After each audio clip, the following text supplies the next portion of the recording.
بسم الله الرحمن الرحيم.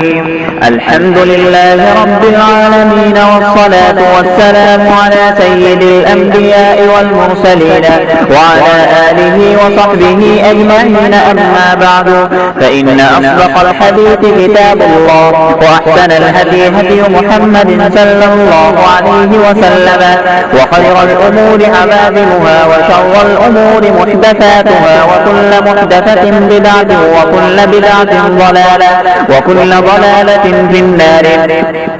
وبالسند المتصل منا إلى الشيخ الإمام الهمام الحافظ الحجة أمير المؤمنين في الحديث أبي عبد الله محمد بن إسماعيل بن إبراهيم بن المغيرة بن بردبة الجعفي اليماني البخاري رحمه الله تعالى.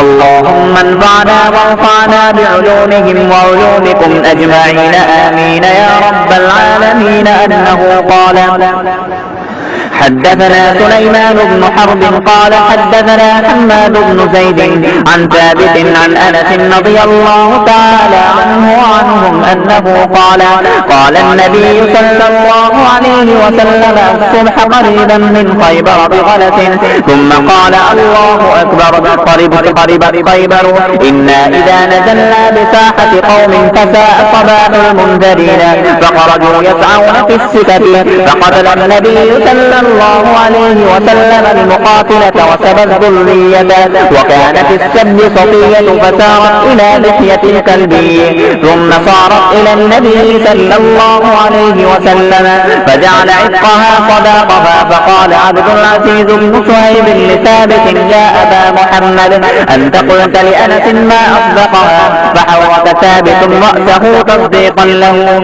وبه قال حدثنا آدم قال حدثنا شعبة عن عبد العزيز بن صهيب قال: سمعت أنس بن مالك رضي الله تعالى عنه وعنهم أنه يقول: سبى النبي صلى الله عليه وسلم صفية فاعتقها وتزوجها، فقال ثابت لأنس رضي الله تعالى عنه: ما أصدقها؟ قال: أصدقها نفسها فاعتقها.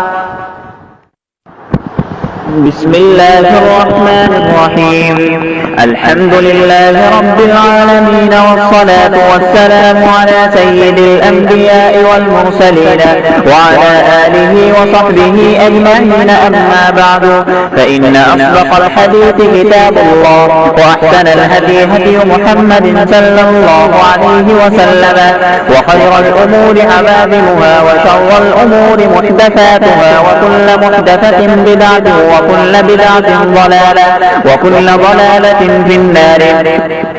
وبالسند المتصل منا إلى الشيخ الإمام الهمام الحافظ الحجة أمير المؤمنين في الحديث أبي عبد الله محمد بن إسماعيل بن إبراهيم بن المغيرة بن بردبة الجعفي اليماني البخاري رحمه الله تعالى.